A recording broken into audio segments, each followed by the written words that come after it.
welcome to I've lost track of the numbers, the next episode in our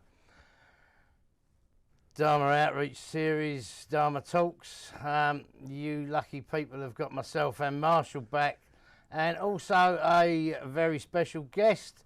Blake's joining us today. Blake, thank you so much. We really appreciate your time. Thank you. Marshall, I don't know if you want to kick off with... Yeah, I'll kick this thing off.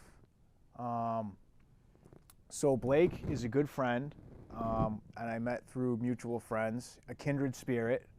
Actually, I think a person that we know said, like, you got to meet this Marshall guy. You remind me so much of him.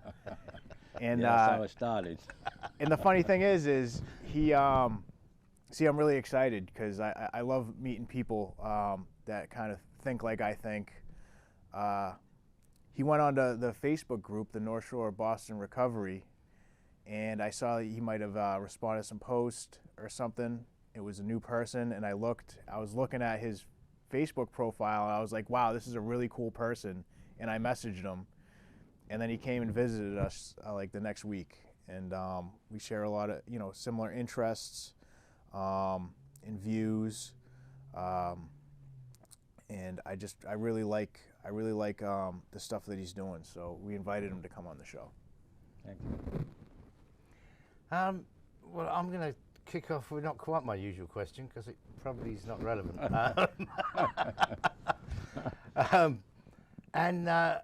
Blake, if you don't mind, I'd like to just kind of ask you a little bit about maybe your recovery journey.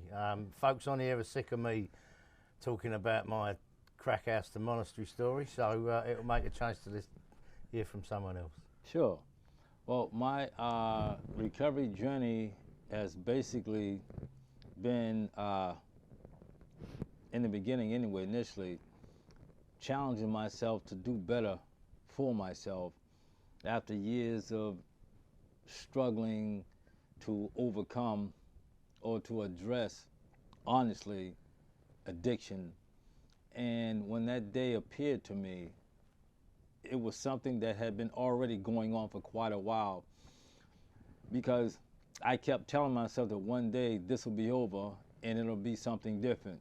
And when that day came unexpectedly, I was done. And I carry that sentiment to this day, 8/21/03.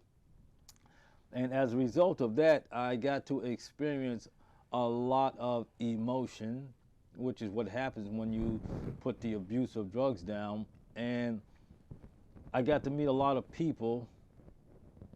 Some were genuine in their concern, and many of those people I carry with me either in memory because they're not around, or in just my thoughts when I see or hear certain things that are familiar tunes that we once shared together, because life, as you know, it moves on, moves. Things happen, you move away, you just start experiencing things that cause you to move in a different direction. What caused me to move in a different direction as it relates to recovery is because in order to seek something, you have to let a lot of stuff go. And by that, I mean shedding a lot of traditional thinking and thoughts, and move differently, move to your own beat. And which is why I, to this day, wear or carry this acronym, which is well known to everybody in the Len community anyway, as far as recovery goes, and that's when others respond differently, which means it was personal to me that I not do what I used to do and to keep seeking, because I am a seeker. There are things that I just want to know. And in order to know them, I ask questions. I observe people's surroundings. I want to experience different things. And so that spiritual formation is always what undergirds my position in life. I'm passionate about me as a person and how I can dictate my own rhythms of life, and so they connect with others and connect to this bigger picture that's happening in life. I like doing videos with people, taking pictures, whether it's the high in life or the low in life, because they all coincide and they all have a value to them if that's properly understood. And so that's how I connect the dots, so everybody gets to see everything, not just the fun, happy part, but the ugly and the sad as well. So you bring some chemical balance to the way we think, because sometimes we get stuck in this type of thinking that kind of, distorts or dilutes our spiritual path by Unrealistic, like unrealistic. Yeah, it's a lot of nonsense. Let me say what it is. Yeah. We're used to nonsense. Yeah, let me say what it is. Yeah, but anyway, I mean, I ruffle some feathers, but you know what? Hey, let it be what it is. But it's all for the better. If I can better myself, I can at least help the next person who's in a not so much of that positive light. Let them see some of my energy, where it's coming from, and how I came to be. So yeah, I feel like I'm a healthy influence, generally speaking, on people. But everybody's got to make their own way, though. Got to make your own way. So, you know what, Blake? I have a question.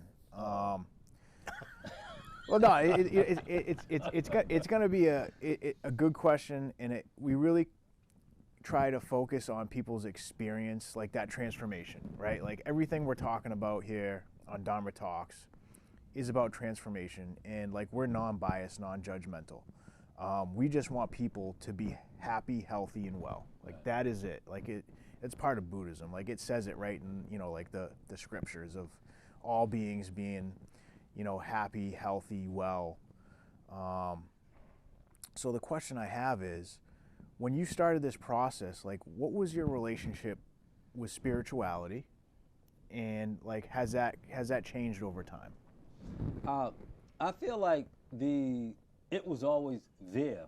One, it was something that I was unfamiliar with, but something that was always there, and that's what pretty much made me curious about this what I call energy, this unseen force that would always show me something that I could benefit from, but I had to work at it, which is why I tend to say what things are versus, lollygagging about it.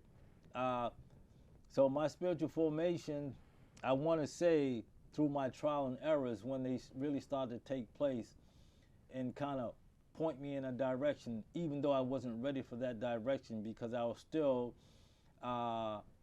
running or ignoring those signatures that were being manifest to me. Yet, at some point, when I finally took the reins, or just let things be as they are, and kind of moved in that direction, when I put the drugs down, it was the beginning of my spiritual formation, but not the apex of my spiritual formation. I want to say that took place a little later, because I found myself siding with the underdog. I found myself siding with the person or the persons or the personalities that weren't necessarily the popular ones. And I said, yeah, there's something about this situation that I seem to always find myself aligned with. And as a result of that, I consider myself a champion of the underdog. And I'm not going to change that. I'm always going to be the champion of the underdog, because oftentimes people that are down don't know how to fight back, or don't know how to defend their own, or don't have that spiritual energy to be a force within themselves, for themselves, and for others in the community. So that kind of took place, reached its apex, I want to say, when I began to hear things in these closed quarters, in these basement halls, and I'm shaking my head no on the inside while everybody's doing this. Now I'm like, no, wait till you hear me. And once I got heard, it was like a blast. It was just raw, non-sugar coated truth. And when it's measured, when it's understood, it connected hand in glove. And again, it was always the underdog who said, thank you, Blake. It was always the people that weren't sure about themselves that said thank you. Not all of them, but that type that came to me, just to let me know that, hey, thank you for what you do and who you are. And that gave me the momentum to continue that path So it wasn't just all me, it was me plus those people, those mindsets, those personalities that I connected with, and I continue to connect with as the years have gone by. I've been able to travel. I've been able to experience other spiritual formations and social gatherings. And I will tell you that I can go anywhere and be amongst any people at any time and be in absolute comfort because it's who I am. And sometimes that ruffles feathers because when you bring that with you to a setting that's not used to that, you know, instead of honoring it or appreciating it, it's more like, oh no, what are you doing? You know, what are you bringing to the table here? But you know, it's one of them things that's always been with Blake. So I see it before it happens, and I kind of just, you know, get in where I fit in. And if it don't feel right to me, I have to make it known that this isn't right for me. Not only make it known, but why it's not right for my spirit, and why I need to continue to be able to fly high, you know, instead of having my wings clipped by nonsense.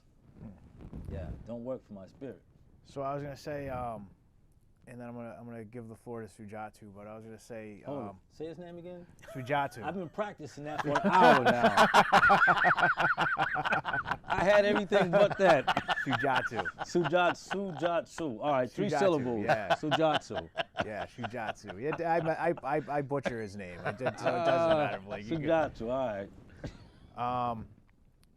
So we're guys that stand up for the underdogs. We're underdogs. And it's something you carry with you for the rest of your life.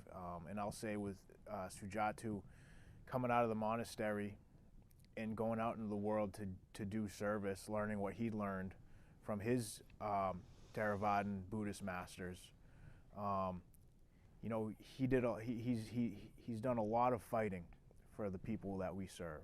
I myself, being that person, being corrupted by my own addictions and by this world, and then being punished and coming back into this world, and once again getting sick and being corrupted. Like I just, you know, I struggle with my problems. Standing up for the underdogs is what we believe in. We believe that all human beings have this potential to not only be well within themselves, but to give back and help, you know, the whole planet, including the human race. Like we want to see people succeed. So yeah, like I think that's the thing that attracted to you the most, is you're a free thinker and you're standing up for the underdog. All right, I'm gonna give the floor to Sujatu. Sujatsu. It was interesting for me, Blake, to hear you mention. You just mentioned the phrase "let go" or "letting go." That's for anyone that for anyone that has any kind of knowledge of any Dharma teachings, Buddhist teachings. That's a well-known phrase. But in my experience, a phrase that people don't understand. They talk about letting go, but what they really want to do is desperately hang on to what they've got and what they know, whether that's good, bad, or indifferent. But it's a comfort for people to hang on to that, and the letting go is the hard part. And it's also important for us to I think it's important for all of us to put the way we look at things, to put it into action. I think there's so many people, and I usually do just for your information, Blake, I usually do a 5-minute rant against the Buddhist establishment, which I'm going to try and avoid, but it kind of crosses over to any establishment. There's an awful lot of folks that are very, very, very good at talking the talk, but when you call them out, you find they ain't no way they walk the walk. So I'd like to thank you. Thank you. Just as another human being, because it's been tough. It's been tough. Marshall's had an awful lot on his plate with getting us up and running, and we finally have. And we've had a lot of pushback. And I think the thing is that when you believe that there are multiple ways for folks to get themselves into a better place. We can talk about recovery, we can talk about whatever you like, but there are multiple ways, and I think that we realise that, and we're getting good feedback on that now. And I have no interest in anyone. I really have no interest in turning anyone into calling themselves a Buddhist or anything else. You know, my thing from a personal point of view is trying to give folks the resources just to stay alive. It's an unfortunate but very true fact that dead folks don't do well in recovery. That's the way it is. So from a personal point of view, I'm very big on starting there, and then moving on from there, and just giving folks, from my point of view, from giving folks some knowledge of some tools they might not actually know are available. Those tools happen to be Dharma based for me, but there are plenty of others, and I think folks appreciate that. In fact, I know for a fact folks appreciate that, and I'm not about to talk about any particular case on here, but I know for folks that for a fact that you know, folks are getting something out of the work that mainly Marshall, with my little bit of input, and I say it every time, but the credit goes to Marshall. Marshall's the one that got this up and running. Marshall's the one that dug me out of a hole in Michigan.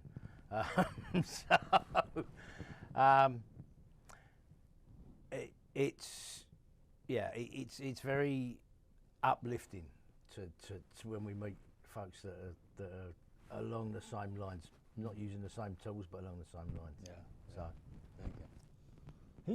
You hit on something very important, and it goes back to our first conversation a few weeks ago when he was a quiet man. But as you were talking, I thought about freedom and creativity. Oftentimes, unfortunately, in a lot of recovery-based anthems or themes, creativity is not something you hear. You hear a lot about freedom, but is it freedom based on the momentum of someone else's, but your own individual freedom? Because that's the ultimate spiritual formation, is to be free and let it take you where it's going to take you. Which is why I feel like anybody I come in contact with, if they're searches for freedom, then I feel like I can be of help to that person or those persons. And being creative, being flexible in attitude, or an attitude adjustment, so people see, well, wait a minute, why is he or she doing that? And I've been wanting to do that, but I find myself not incapable, but because of my current situation, those energies that I'm surrounded by keep me shackled here. So me, I'm like, I can't be shackled, or I can't be free. There's no creativity, you know, or whatever may be potentially for me. So as you were talking, all of this stuff is coming up, like spirituality, creativity equals freedom to me. And that freedom's like fly high, you know, and continue to express a lot of that energy, other people to infected by that healthy, positive energy. I really do think that whole issue of freedom is very important. I respect an active user's freedom to carry on using. That's deep. And because I think we all know that none of us are putting anything down until we're ready to do it. Yes, you said it. Until we're ready to do it. Now, does that mean that we say, oh right, okay, no, you're not interested in recovery, you're carrying on using, and we turn our back on that person? Not for me, it doesn't. Now, I know for a fact that does happen. but it's about that freedom. It's about that freedom. Yes. And also, when an individual decides that they want to change the way things are going, then they deserve that freedom to choose the path that they want to take, whether that path be total abstinence of the use of anything at all, whether it means they want to moderate, it's all about keeping folks alive and happy for me. Yeah. You know, that, if you look at someone who's in active addiction, just watch them for maybe 10 minutes. And I've done a lot of it. Lowell, Worcester, Philly, LA, here, Miami. If you watch people and all you see is that, then you miss out on it. If you ask them, hey, what happened? And you ask the next person, hey, what happened? Before you know it, you hear the momentum of a similar tune. And in that, I see the identity. Because I tell people, yeah, I've been clean for this amount of time. And, you know, well, why do you do this? For this reason here, so I can have this experience right here with you who don't think that nobody cares, who don't think that people that just drive by hitting the screenshots. Here's somebody who does just the opposite, who's showing you why there is a better way. Because people will tell you exactly what's going on with them, how long it's been, how many family members they have, what they've lost along the way, and everything else. So it's like going to a meeting. It's like hearing a newcomer talk for the first time about their experiences, because there are things that I can identify with. And when you can identify with someone, they're going to be attracted to that because they now have a reason to return. When they see you, they give you a double look. Hey, there's Tujaki over here. or there's Marshall, or there's so-and-so, or there's Blake, or there's Jim. You know, so they have reason to give you a second look because you gave them a reason to be attracted to you. But when you don't have boots on the ground, when you're just not there, then they can't see, they don't get that experience. So again, when people start talking about that stuff, I'm like, gone. Because there's so much there that I've experienced for myself. That's why I say you gotta be free to share these experiences. But everybody gets a piece of the pie, and there's always room for a person to say, oh, well, thank you, you know, and come on in. You know, you tell me how we can make this better. I wanna hear from you. They start looking around like, me? Who am I? Because they're not sure their value. I'm sure your value because I was there. So I know what's potentially behind what we don't see. But by ignoring them and not talking to them, you don't get that. But if you listen to them, it's like, wow, you hear all kind of value come from them and things that we identify with. Yeah, so this has just kind of been like a common thread lately, and it really hits a chord with me. In the word value, you know, and our society is really good at devaluing human beings, and putting value where there really isn't much. And that's the one thing I think that, you know, hurts a lot of people, especially with addictions, is they devalue the person. They say everything that's wrong with them, you know, and just they really, you know, tell them they're sick, you got a disease, you know, there's something wrong with you. And it just causes so much hurt and pain. That was my experience. And it's not really the case. The case of a person that struggles with addiction is somebody that's trying to fix a problem. They don't feel good, they want to feel better. And it makes sense because it works for a little while. But addiction causes problems because it spirals out of control. And at that point, there's very little a person can do. That's why people need help. And then when the help comes in the form of somebody shaming that person or making them feel bad or just reminding them of, like, you know, that they got problems, a lot of times that's not effective for a lot of people. And I know it wasn't effective for me because I'm a person that will really fight against anybody that wants to put me down or make me feel worse than I already do. And I think that the solution, you know, being a person of understanding who's been through it, is letting people instead know what's right with them. Because you're right, like you said, Blake, that value exists. That value is there. So you really kind of key in on what's right with that person. Because there's not much difference than a person that's in active addiction and out of active addiction besides them putting that drug in their body, whatever it may be, alcohol included. And then once that behavior stops and that energy shifts and it goes into something more productive, that person's life improves. So there never really was anything wrong with that person. They were just trying to fix a problem by creating a problem down the road for themselves. And being able to show people that they are cared for, they are valued, they are important. Like, that's the most important thing, I think. It's something that we really, really focus on, you know, and I know that's something that you're a person that you're out there, you're talking to people and you're trying to let the world know that, you know, that these people have so much beauty and value and potential. And that's something I resonate with, and I know Sujatu resonates with it because that's his modus operandi over there. It is. I mean, I strongly believe that people need people, and they need people to meet them where they're at. People don't need people telling them what they're supposed to be doing. People don't need people making judgments. Sometimes you can just sit with someone and say nothing. And you can change their world by sitting and saying nothing, and you can change your own. People need people. And I mean, that was my motivation for leaving the paradise that is supposedly Thailand.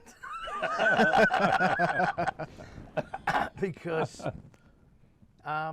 yeah, people need people, and people appreciate when someone takes time out of their day to just meet them where they are, without any judgments, without any trying to push them one way or the other. Just meet them where they are, and that changes lives. That changes lives. I know that for sure. So Blake, we only have a few minutes left. Is there anything you wanted to discuss, or things that what you can promote? Anything that you're doing? Well, I have a few projects that I'm working on. All of it, in one respect or another, deals with the spiritual formation or lack of spiritual formation as relates to society. And I haven't decided which one I'm going to share first. I'm just kind of like letting it all sit, and because when I get too much into it, I'm gonna have this and this and this, and I'm like, well, where do I start? Do I get into the editing? And it's just, you know, so as not to overwhelm myself, these upcoming projects, all of them have a recovery-based method to them. So it's a matter of me getting the time to set these in motion where I can share them with other people on my YouTube channel or here or wherever that may be. But yeah, but TikTok. Yeah. Yeah, we're on the TikTok now too. It's like begrudgingly. Well, you know something though? Like anything, simplify it, you know, put it out there, and just remember that was the first time I ever did that. Before you know it, you know, it starts to build, and it starts to build, and it starts to build. And you look back like, wow, I participated in this, and now look at it. You know, it's like anything. Effort, consistency. Yeah. But that's it though. Thank you. Thank you. Well, we could go on for we could probably go on for hours, but our time's just about up. Blake, thank you so much. We really do appreciate you. We really do. Thank you, Blake. Marshall, Appreciate thank you. Mm-hmm. So thank you, folks. We're gonna love you and leave you, and we'll probably see you again in probably a month's time. Take care.